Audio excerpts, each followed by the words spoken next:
Have you ever looked at your life and deeds and realized they don't match the person you tell yourself you are? So have I. Tyler Durden told me I'm not my job, I'm not how much money I have in the bank, I'm not the car I drive, not the contents of my wallet, not my stupid khakis. And while it's one hell of a badass quote in a badass movie, it's complete bullshit. There was a time when I believed these things, and then a time when I wanted to believe these things, but with age comes resignation in the guise of wisdom, and there is no denying these ideals simply don't match reality. Of course, I am the money I have in the bank in the sense that I've been carefully managing my pile of numbers for decades, so I can claim I don't owe numbers to anyone, I can pay numbers for what I need, and I still get to keep enough numbers for my nebulous future self and all his dreadful emergencies. And I am the guy who cares about all that. I've driven the first car I bought for 15 years and counting, a tiny Nissan Versa toy car that only last year I dubbed the Silver Rocket to make fun of myself, and it's baked into my identity to drive a non-flashy car because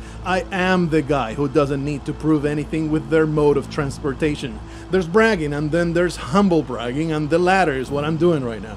I am the contents of my wallet insofar as the fact that my wallet contains my name and my address and my nationality, and those are pretty important parts of my identity, address indeed included. There's something romantic and exotic about living in Alaska that somehow makes it worth the nightmarish winters and mosquito-infested summers. There's something about saying, I live in Alaska, that you simply don't get if you say, I live in Wyoming. Also, this diving license that somehow lasts for a lifetime, even though by now I have no memory whatsoever about respirator intricacies or proper weight strapping, I would without a doubt die within a minute of going underwater.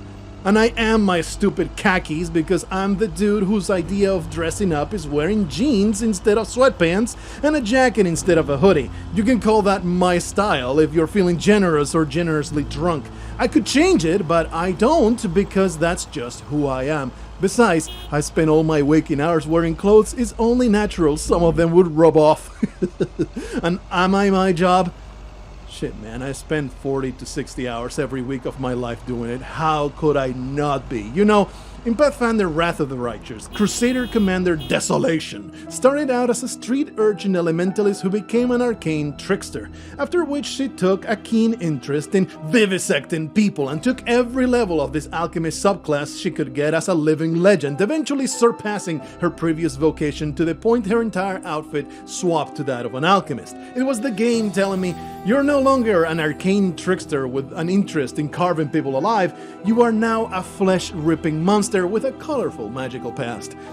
I'm using this nerdy-ass narrative to tell you that I have taken every level of mailman there is. That's a literal statement. I am a maxed out level P mailman. I'm almost through the alphabet at this point. So even though I've spent most of my life telling myself I'm a writer and an artist who took a day job to pay the bills, I think at some point I need to face reality and accept instead I am a mailman with a few hobbies. But of course that's not all that I am, and that's the point Tyler was trying to make, right? Don't define yourself by your possessions and your professions. Well, he was also brainwashing a bunch of disenfranchised jarheads into becoming his personal army, but that's besides the point. I'm also the guy who was brave and stupid enough to leave everything behind and move to a different country when I was 19 because I was in love, and the absolute most shocking part of that story is how it somehow worked out perfectly in the end. I'm the mildly dyslexic guy who struggles through literal hundreds of takes and restarts and is so hampered by performance anxiety that I only dare record this when I'm in complete isolation. The guy who uses insofar in a YouTube essay because I want to feel smart. I'm the guy who self-censored and neutered fucking khakis from the original Fight Club quote at the start into stupid khakis because sure, I'm an edgy independent thinker. I'm a pro-freedom centrist whose most prized principle is freedom of speech, but I suppose not prized enough to risk demonetization. And I'm the guy who weighs this instead of outright accepting the hypocrisy, rationalizing it instead. If the video gets demonetized, it won't have as much reach and the message won't spread the way I'd like it to. But is that sincere, or is it huffing copium to cover for the fact that I won my $3 fitty and I'm willing to compromise a little bit of that freedom of expression if it means I get the bag at the end of the day? There are so many ways to twist it. Oh, I'm being pragmatic. Oh, I'm just playing by the rules. Oh, I'm so full of excuses, and the truth is that my principles all have a price. You only need to find it. I should run for Congress. By the way, khakis are this type of pants, if you're wondering. I am my past and what I tell myself my past was like. I am the guy who grew out of that naive, idealistic high school idiot who looks back and cringes with the intensity of 1,000 suns, and yet somehow never believes that the current project right now might be cringe-worthy in a couple years. How could that be? I've grown. I do cool things now. And oh yeah, of course, part of who I am is white and straight and male, but there's nowhere to go with that. I was born with it, like being tall or extraordinarily handsome, or being a grower, not a shower. Western culture at large got this right in the early 2000s, considering these immutable traits as just another part of who you are, no more important than the color of your eyes. What happened? It will never not be insane to reduce people to race and sexuality and gender unless you're a doctor or a mortician or a California prison inmate.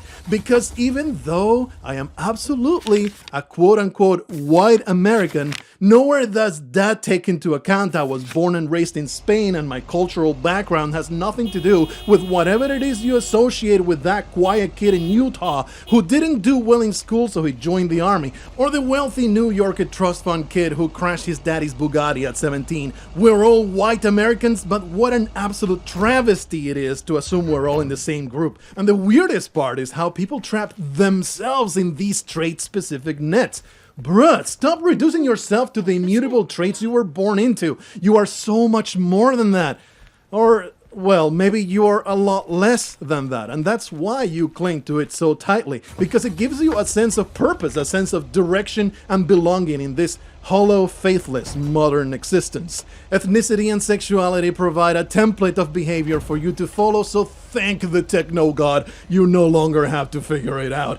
I really don't blame you. At some point in your life you were convinced it was okay to reduce yourself and others to race and gender and sexuality. And I say convinced because 800 people out of 101 didn't come up with this pernicious mindset. They were taught. They were convinced or even shamed into seeing the world through this lens. Like my cousins were taught in catechism when they were younger that the Holy Spirit watches while you masturbate. Like farmers were taught in 200 BC to make blood offerings to Demeter for a good harvest. It's dogma for you to fit into and follow without question. And here it is, the look back to the initial question of this video, because how many of you have looked at your life and deeds and realized that they don't match the person you tell yourself you are? You are not the shape of a mold, you are not a set of characteristics, and your life is not dictated by them. Who are you? You are not your job, you are not the clothes you wear, and it's sure as fuck you're not your sexual preference. Or maybe you are. You think the point of this video is to rail against reducing people to a few identifying traits, but it's not. That's just a tangent that came up. The sad and beautiful reality is that humanity is as diverse as yo mama's body count, and within that diversity, there's a vast swath of thoroughly moronic, unreasonable people. You only need to look at the latest Karen freakout to understand what I'm saying. NPCs are real, they're all around us. So believe me when I say, with my experience as a level 20 mailman dealing with every section of the population, there are people out there whose brains are alien mush, and you have as much hope of reasoning with them as you do of having an edifying conversation with a bug. The most you can hope for when trying to change their abhorrent behavior is to teach a lesson they'll remember, even if you have to rub their snouts in their own shit. But just like trying to teach a pet with negative reinforcement, all you're likely to accomplish is for them to hate you. The best outcome is that they'll fear you, and I guess it's fine if you want to accomplish your megalomaniac goals through fear. Remind me sometime to recount the years of my youth when I was known as the Terror of Moldova. But if you're trying to change minds, you'll have to resort to good old patience and kindness, because when was the last time you brought someone to your side of the argument with a sneer?